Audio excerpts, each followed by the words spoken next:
conversation about essential fairness. And we also have to remember that the folks at the very top of the income scale are getting big tax breaks by borrowing from our children and grandchildren. We can't afford to keep doing that either. So yes, let's get our fiscal house in order. Yes, let's make sure we get these deficits under control. You are part of that belt tightening, but we need shared sacrifice in this country. We don't need scapegoating of federal employees, state employees, local employees who do the work of this country along with their folks in the private sector every day. Thank you for what you do, and thank you for being here to send a message to employees, whether they be in Wisconsin, Ohio, or any other part of this country, that we're all standing together for essential fairness. We want to be part of the solution here, but enough scapegoating and enough finger pointing. And with that, I'm going to turn it over to Colleen again. And again, it's great to have our colleagues here, Jim Moran, Ben Cardin, and others.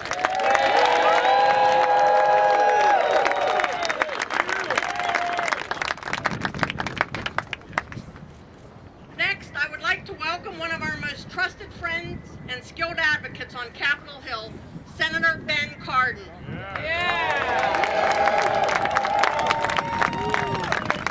The senator has been one of the most outspoken members of Congress defending the right of TSA workers to collective bargaining, for which we are grateful.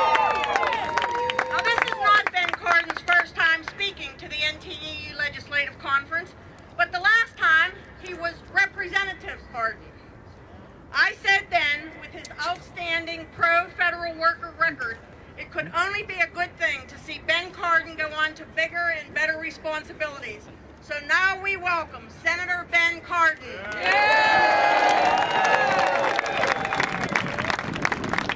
Colleague, thank you very, very much. It's nice to be here with Jim Moran, my colleague, and Chris Van Hollen. They may take issue with you whether I went on to bigger or better things moving from the House to the Senate. But I tell you, they do great work on behalf of our federal workforce, and I'm just proud to be part of our regional delegation because we understand this. It was Dr. Martin Luther King Jr. who said that life's most persistent and urgent need. The question is, what are you doing to help other people? Well, you've answered that call. Our federal workforce has stood up in public service in order to help your fellow beings. And we're proud to represent you in the United States Congress.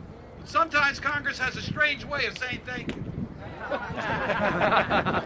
And as Chris Van Hollen said, it wasn't the federal workforce, it wasn't the number of federal employees, it wasn't the federal pay that you get that caused this current economic crisis. That's right. This is it. That's right. Remember, just a few short years ago, we had a balanced federal budget.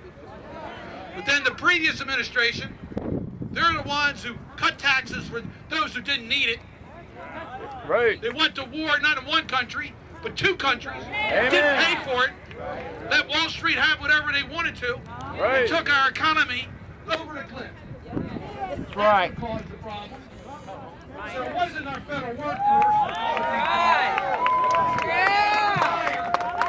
I'm tired of you being a scapegoat. It was happening in Wisconsin, an outright assault on the rights of collective bargaining. Let me tell you, I'm going to stand with the workers of Wisconsin.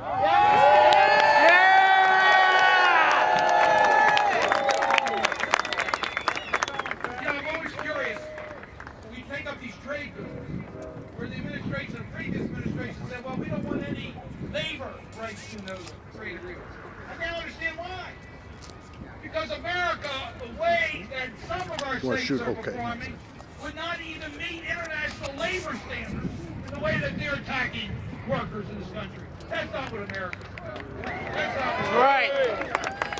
Now, we all understand, President Obama said it, I think, best, that for America to win the international competition, we've got to out-educate, we have to out-innovate, we have to out-build our competitors.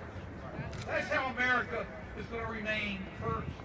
And yes, Chris Van Hollen said it well. We are committed to making sure we do this in a fiscally responsible way.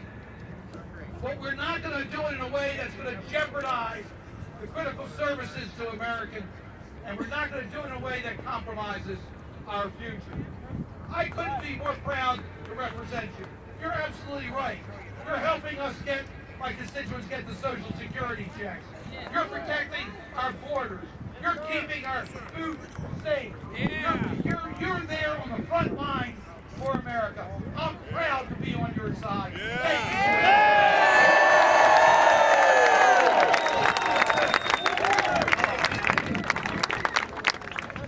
Thank you very much, Senator Cardin. No one ever said that Representative Jim Moran didn't call them as he sees them. Representing Alexandria, Arlington, and Falls Church, Virginia, he has always been a voice for the many federal workers, retirees, and their families who live in his district. And I am particularly proud of that because that's where I live, and Jim Moran is my congressman. And as the Speaker and the Appropriations Committee Chairman and other leaders in the House of Representatives are dithering and playing games with the shutdown of the federal government, Representative Jim Moran, while working diligently for a sensible federal budget, has also said that if the House leadership is so irresponsible to allow a government shutdown and allow civil servants to go unpaid, then Speaker Boehner and the rest of his crew should also go without pay. So Congressman Moran put in a bill that says when we don't get paid, they don't get paid. Like I said, he calls them as he sees them, and I am very glad that he sees them the same way we do. Please join me in welcoming Representative Jim Moran.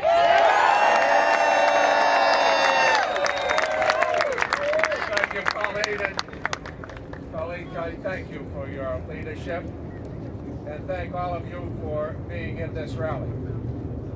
We need to have these rallies all over this great country. And it should not just be federal employees at these rallies, but all the millions, the tens of millions, the hundreds of millions of Americans who live better lives because of our federal civil service. From Wisconsin to Washington, there could not be a better time